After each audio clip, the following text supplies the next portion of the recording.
ከዛሬው ቀን ጀምሮ ህይወትን በእስር ቤት መታሳለፍ ይሆናል። ሰብስክራይብ በማድረግ ቻናላችንን ይቀላቀሉ። ማን ነው ፈጣን? ይህ የአፍሪካ ነብር ወይስ የዓለማችን ፈጣኑ መኪና? ይህንስ ድብ ከሰው ጋር ብናጋጥሙ ምን ይፈጠራል? ይህ ነብር ቢዘል ከዚህ ሰው ቁመት ይበልጣል? ብዙ አስገራሚ ነገሮችንም በዚህ ቪዲዮ እናያለን። ቪዲዮአችንንም በዚህ ጠንካራ ሰው የምንጀምር ይሆናል። እሱም ከዚህ ግዙፍ አንበሳ ጋር የገመድ ጉተታ የሚያደርጉ ይሆናል። በመጨረሻ የምትለው ነገር ካለ እንጀምር። አንበሳው 3 2 1 ጀምር። እዩት የአንበሳውን አፍ፣ እዩት።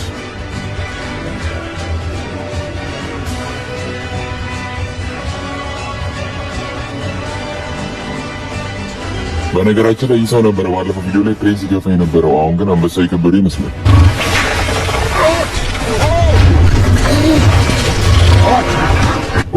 አንበሳው እያቃተው ይመስላል፣ እየከበደ ይመስላል። አሪፍ ስባዋን ሶላ ትንሽ ነገር ስባዋን ያዝ ጀግና ናቦ ትችላለህ። የማታመን አሸነፈው። ይቅርታ አላወራም። ይቅርታ። ግን ይሄ ገና ሰውን ከእንስሳ ከምናደርጋቸው 7 ቻሌንጆች የመጀመሪያው ብቻ ነበረ። በመቀጠል በአጠገባችን ዳሪየስ ይገኛል። ይህ ሰው በጊነስ ወርልድ ሪከርድ ላይ ትልቁን ዝላይ በመዝለል ሪከርድ አስመዝግቧል። እንዲሁም በአጠገባችን ይህ ነብር ሲገኝ ሁለቱም ዘለው ማን እንደሚያሸንፍ እንስሳ ወይስ ሰው የምናይ ይሆናል ማለት ነው። እስቲ ይህንን አስፈሪ ቢስት ስታስበው የምታሸንፍ ይመስላል? አልዋሽም። እሱ 30 ጫማ ከዘለለ እኔም 30 ጫማ ዘለለ ማለት እያየህ ነው። ዛቻን ሰምቶታል መሰለኝ። በውስጥ እየነገረህ ነው። እሺ አሁን ጨዋታውን የምንጀምር ይሆናል። በመሆኑም ይህን ስጋ ለነብሩ በመውረድ እንዲዘል እናደርገዋለን ማለት ነው። ምን ያህል እንደሚዘል አብረን የምናይ ይሆናል። ለመዝለል እያፈገፈገ ነው። ምን ያህል እንደሚዘል እናያለን።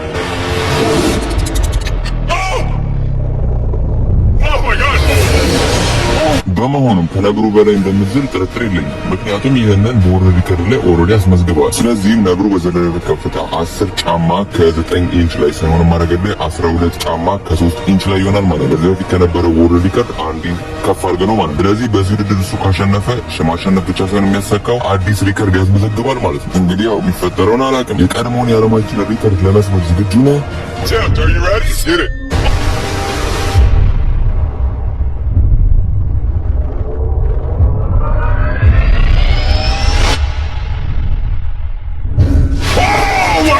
የሚገርም ነው። ሲያስገርም ደረሰበት፣ ነካ። ዋው ሪከርድ ተሰበረ። በሚገርም ሁኔታ በታሪክ ማንም ዘሎ የማይደርስበት ሪከርድ አስመዝግቧል። በጣም ያስገርማል። በመጀመሪያው ዙር አንበሳውን ጠንካራው ሰው አሸነፉ። በሁለተኛው ዙር በመዝለል ዳሪየስ አሸነፈ። ሰዎች እየመሩ ይመስላል ጨዋታው። በቀጣይ ዙር ግን ለሰዎቹ እየከበደ ነው የሚሄደው ብዬ ነው የማስበው። አሁን እንግዲህ የምንገኘው በጎሽ ጨዋታ የሚካሄድበት ሜዳ ላይ ነው። አጠገባችን የሚገኘው ጎሽ ራይደር ነው። በዚህ ሜዳ ላይ 3 ጎሾች የሚለቀቁ 3 ጎሽ። ጨዋታውም የሚሆነው እዚህ ጋር ያሉትን ቦርሶች አንድ በአንድ እያነሳ እዛ ጋር መውሰድ ይሆናል ማለት ነው። በመንገድ ላይ ጎሾቹ ከመጡ ወደክ ማለት ነው። ስለዚህ ሳይጨርሱ አንተ እዛ ጋር ወስደህ ከጨረስ ቦርሳ ውስጥ ያለው ገንዘብ ያንተ ይሆናል ማለት። ዝግጁ ነኝ ጂሚ? መልካም እድል። ልቀቋቸው ጎሾቹ።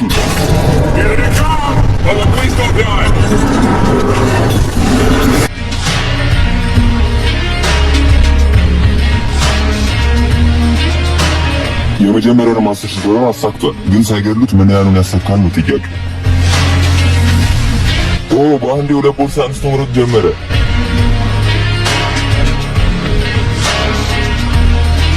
ጂሚ ወደኛ ነው መሰለኝ የሚመጡት። የቀለለው ይመስል መሳቅ ጀምሯል።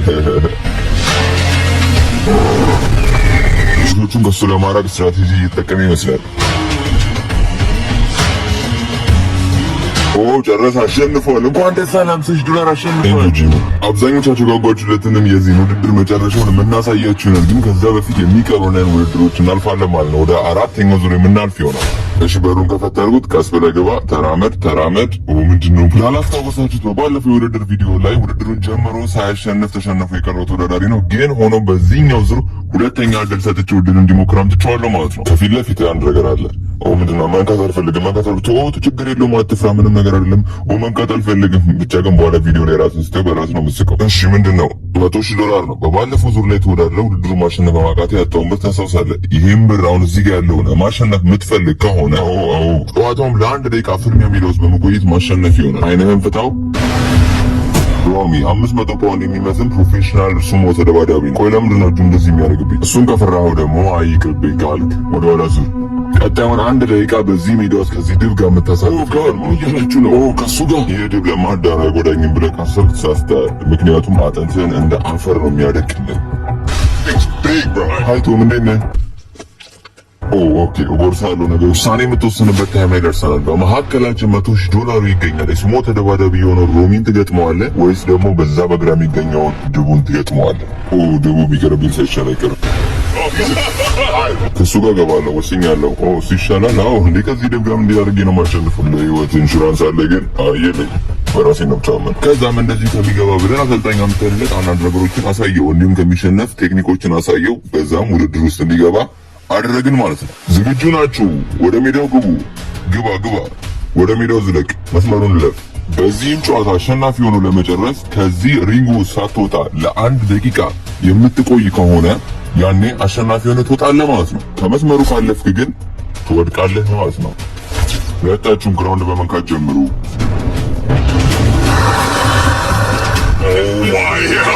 ድምፁን ሰምተኸዋል እንዴ? ከዱቤ ዋዘ ድምፅ እኮ ነው እየወጣ ያለው። ይታዩትም እንዴ? አሁን አርፈ ግራውንድ ንካና ጀምር። እሺ ቆይ ንካ ግራውንዱን።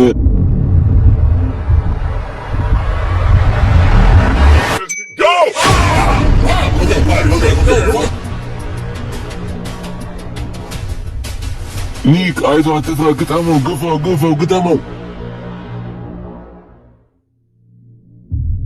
ምንድነው እያቀፈው ነው እንዴ ያለው? በጌታ ስም ምን ያህላል?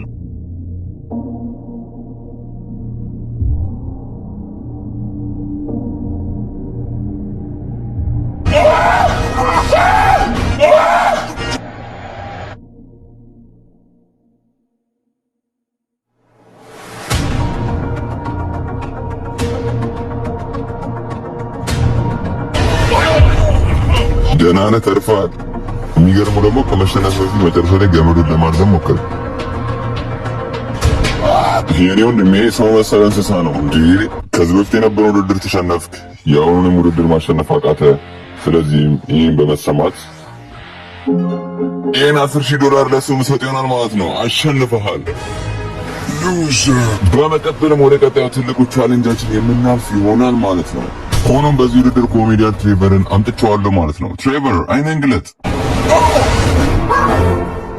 ይህ ዝሆን ዓለማችን ላይ ካሉ ሰዓሊዎች ጎበዝ ተብሎ የሚመደበው የዝሆን አይነት ነው። ለዚህም ነው ይህን ዝሆን በዚህ ያመጣ ነው። ሁለታችሁም ስዕል የምትስሉ ይሆናል። ሆኖም ከሁለታችሁ የተሻለ ስዕል የሳለው ሰው ስዕል ይወሰድና በአርት ሙዚየም ውስጥ የሚሰቀል ይሆናል ማለት ነው።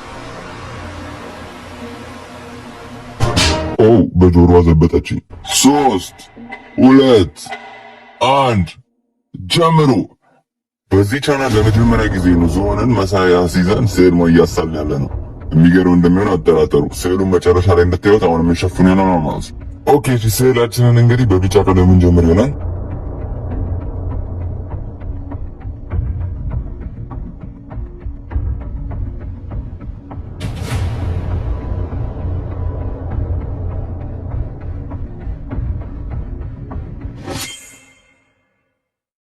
አሸናፊ ማን እንደሆነ ከመናገራችን በፊት በዚህ ቪዲዮ መጨረሻ ቺታና ፈጣኑ መኪና ውድድርን አሸናፊን የምናይ ይሆናል። ወደ ቪዲዮ ስንመለስ እዚህ ጋር የምትመለከቱት እንግዲህ ከ30 ዓመታት በዚህ ፊልድ ውስጥ አልፏል። ስለዚህ እሱ በዳኝነት ያገለግለናል ማለት ነው። ይሄን ስዕል ስንት ትሰጠዋለህ? 2 ስዕሉ ያው ትምህርት የለሽ ወይ ከትምህርት ወጣ ያለ ነገር ይመስላል። ምናልባትም ከልጅነቱ በሚገናኝ ሰው የሆነ ልጅ የሆነ ሰው ይሳለው አይነት ስለ ሰዓሊው ሳይሆን ስለ ስዕሉ ያወራ። ዝም በል ፍርዱ ላይ ጣልቃ አትግባ። በመቀጠልም የዓለማችን ምርጡ ዝሆን የሳለውን ስዕል የምንገልጸው ይሆናል። ይህን ስዕል እንግዲህ ዝሆኑ በራሱ የሳለው ነው። ምን ታስባለህ? እኔ ስዕሉን በጣም አስደሳች ነው አግኝቼዋለሁ። ቀለም አቀማመጡም በጣም አስገራሚ ነው። የሆነ መልክ ያለው ይመስላል። ስዕልን ከሰዓሊው መለየት አይቻልም። ይሄንን ስዕል ስንት ትሰጠዋለህ? ያው እንደኔ መስጠት ካለብኝ 8 ከ10 ሰጠዋለሁ። ትሬቨር ተሸንፏል። ከዛም ይሄን በዝሆን የተሳለውን ስዕል ውስጥ በሙዚየም ውስጥ አሰፈር ነው ማለት ነው። ብዙ ሰዎች እየገቡ ያዩታሉ። አስገራሚ ነገር ነው። ምን ያህሎቻቸው ናቸው ግን በዝሆን እንደተሳለ የሚያውቁት? ብቻ ግን ወደ ቀጣዩ ቻሌንጅ ስናል እዚህ በአጠገቤ ደግሞ አድቫንስ የሆኑ ወታደሮች አሉ። ይህን ለመግደል ያለ ይከብድባቸዋል። 30 አስፈሪ ናቸው እና ምን ያህል ሰዓት መደበቅ እንደሚችሉ እናያለን በዚህ ትልቅ ጃንክያርድ ስፍራ ውስጥ። ከነዚህ ውሾች የሚደበቁ ይሆናል ማለት ነው። ምን ያህል የሚደበቅ ይመስላል? ምናልባትም 5 ደቂቃ። ስለዚህም ከመሃላችሁ ከዚህ ውሻ እስከ መጨረሻው ድረስ መደበቅ የቻለ ሰው $50,000 የሚያሸንፍ ይሆናል። ለመደበቅ 10 ደቂቃ አላችሁ። 3 2 1 ተደበቁ። እነዚህ ወታደሮች በውትድርና ዓለም ለብዙ ዓመታት ከጠላት ለመደበቅ ሲኖሩ የኖሩ አድቫንስ ወታደሮች ናቸው። እነዚህ ውሾች ደግሞ ከልጅነታቸው ጀምሮ ሰውን ለማግኘት ለማሰስ የሰለጠኑ ውሾች ናቸው። እንግዲህ ያው ሲገኙ ይሆን የሚለውን ነገር እስከ መጨረሻ የምናይ ይሆናል ማለት ነው። ውሾቹ እንዳይዙኝ በጣም መደበቅ አለብኝ። አብዛኛው ሞኞች ናቸው። አንድ ላይ ተሰብስበው ይደበቃሉ። እንደዛ በቀላሉ ይገኛሉ። እስቲ ምናልባት በዚህ መኪናዎች ውስጥ ለመደበቅ እንሞክራለን። በስተመጨረሻም የሁሉም ሀሳብ አንድ ነበረ። በተለያየ ቦታ ተበታትነው በተለያየ መኪና ውስጥ መደበቅ።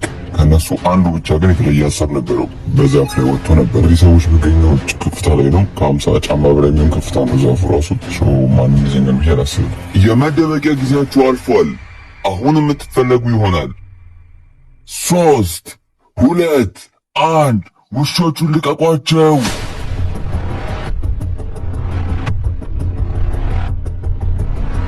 እዚህ ረጋ ያለና ነፋሳማ ነው። ውሾቹ መሬት ላይ ነው እያፈገፉ ያሉት። እዚህ ምን የማግኘት አቅማቸው ዝቅተኛ ነው።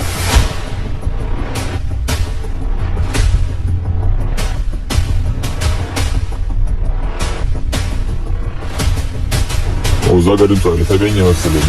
እንሂድ። ያገኘህ ይመስለኛል። እንዴ በሩ ክፍት ነው። ተገኘ መሰለኝ። ያገኝ ውሻው እዛ ጋር እየጮኸ ነው። አንድ ሰው አገኘ መሰለኝ። በጣም ነው የሚያስገርመው። እዚህ ውስጥ በጣም ብዙ መኪናዎች አሉ። ከ400 በላይ ምን መኪና። ውሻው መጥቶ እዚህኛው ላይ ብቻ ለይቶቹ ያስገርማል። እዚህኛው ቫንጋርድ ልትመጡልኝ ትችላላችሁ። የኛው ሚኒባስ ሚኒባስ ላይ እየጮኸ ነው ውሻው። አያችሁት? ሚኒባስ እንዲከፈት ፈልጋለሁ። ውስጥ ሰው አለ። አገኛችኝ። ከምታሰብረም መክፈት ትችል ነበር በሩ።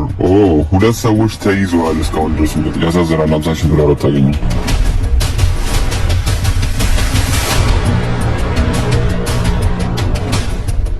በጣሪ በመቶ ወስድ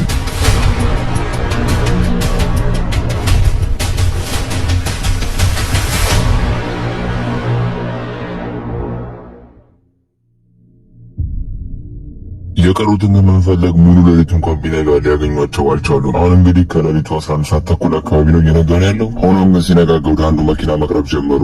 በጣም ቀርቦብኛል። ይህ ነው መሰለኝ። ኦልሬዲ ስለ ቀርበዋል። ይሰማል። እዚሁ ሰው አለ። አንዱ ሳይያዝ አይቀርም። ይዘናል። አገኛችሁ። በስተመጨረሻም ሊገኙ ስላልቻሉ ሁለቱ አሸናፊ የሆነው ጨዋታ ተጠናቀቀ ማለት ነው። ሁለቱ ከመደበቂያቸው ወጡ። እዚህም የ50,000 ዶላር አሸናፊ ሆናቸዋል። እንኳን ደስ አላችሁ።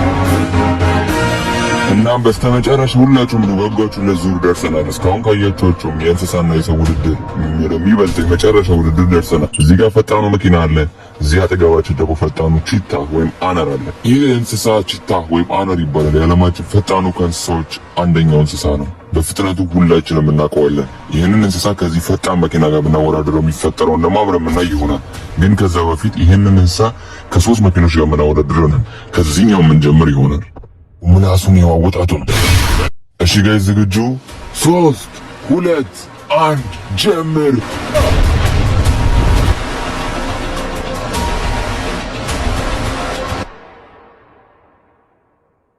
በፍጥነት ነበረ ቀድሞ ነው የሄደው። ሸንፈናል። ገብተናል። በዚህኛው መኪና ተሸንፈናል። ቀጣዩ መኪና አስገባው። ሁላችንም እንደምናውቀው የመጀመሪያው ረጅትና ኦልድ ሞዴል ናት። በዛ ማሸነፍም ከባድ ነበር። ግን በዚህኛው ዙር አዲሱና ይህንን መኪና ይዘን የምናሸንፍ ነው። ሚኒቫን ናት ጋይስ፣ ከቺታ ጋር የምታወዳድረን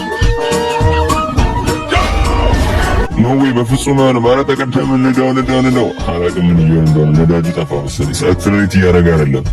ኦልሬዲ ተሸንፈናል ጋይስ። ጨዋታው አልቋል። ማሸነፍ ነበረብን ነው ቆመጠበከን። ገብቶ አሸነፈን ባለቀሰ። ያው ማለት የምፈልገው ሁላችንም ያሉንን እንስሳቶች ብንንከባከብና ብንጠብቃቸው እላለሁ። ቺታ በምድር ላይ ወደ 8,000 ብቻ ነው የቀረው። ሰው እንዳለ ያያቸዋቸው እንስሳዎች እየጠፉ ነው ያሉት። እንክብካቤ ያስፈልጋቸዋል። በተቻለን አቅም ብንጠብቃቸው ያስፈልጋል ማለት ነው። በመጨረሻም ሁላችሁም ስትጠብቁት የነበረው ውድድር ደርሷል። የመጨረሻውም እንስሳ ከሰው የሚያደርጉት ታሪካዊ ውድድር ይሄ ይሆናል ማለት ነው።